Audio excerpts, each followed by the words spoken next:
घेवडेकर माऊली बरोबर आहे ना? ते दोन बिचारे वादक त्यात एक भजन्या रात्री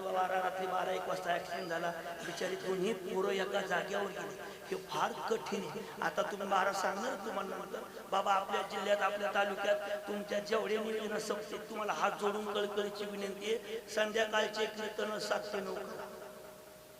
9 ते 11 कीर्तन नको त्याचं कारण आहे कीर्तन संपल्यानंतर 11 11:30 ला कीर्तन संपतं तिथून पुढे कलाकाराला जायला घरी 2 वाजता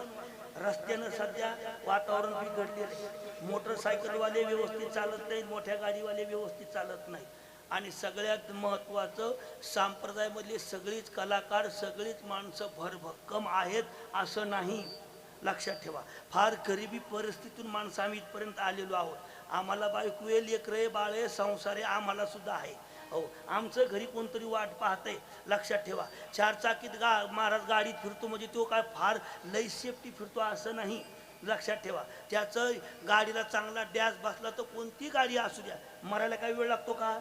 किती भारी गाडी काढली तर मग मरत नाही असं आहे का हो लक्षात ठेवा म्हणून ह्या सगळ्या गोष्टी अलीकडे आता बऱ्याच कीर्तनकारांनी रोज ते चालू आहे सध्या आपल्याला माझी सुद्धा विनंती आपल्या भागात आपल्या जिल्ह्यात तालुक्यात जेवढे सप्ते तेवढा आग्रह करा की संध्याकाळचे कीर्तन हे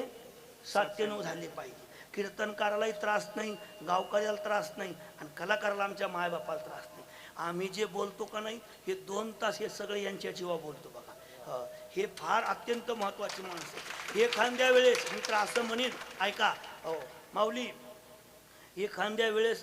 एखाद्या कीर्तनकाराचा अनादर झाला तरी चालत होऊ देत नाही तुम्ही होणार बी नाही महाराज पण एखाद्या कीर्तनकाराचा अनादर झाला तरी चालन पण कलाकाराचा अनादर करू नका महाराज मी स्वतः महाराज मी एक कलाकार मी 2007 ला माझं पक्वादामध्ये विचार झालं महाराज पांडुरंग महाराज शिकले मी भाऊला मगच बोललो 2013 मी जोग महाराज संस्था सुटलो महाराज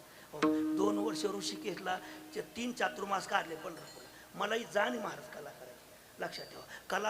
कलाकार हा सगळ्यात शेवटचा माणूस आहे संप्रदायामध्ये कलाकार सगळ्यात शेवटचा माणूस आहे कलाकाराची किंमत होत नाही आपण जे त्याला देतो ना बिदागी काही माणसं म्हणतात तुम्ही लय पैसे गेले त्याच्या कलेची किंमत नाही लक्षात ठेवा त्याची कला जगात कोणी विकत घेऊ शकत नाही ती सोन्यासारखी कला आहे महाराज कला म्हणजे साक्षात सरस्वती देवी ती तुम्ही आम्ही विकत घेऊ शकत नाही पण त्याच्या पाठीमागं त्याचा जो परिवार आहे त्याचे जे पाठीमागं त्याचं जे कुटुंब आहे हे सगळ्या गोष्टी त्या एकट्यावर अवलंबून आहेत लक्षात ठेवा आणि मित्र असं म्हणेन एखाद्या वेळेस कीर्तन करायला 10-5 कमी दिले चालेल महाराज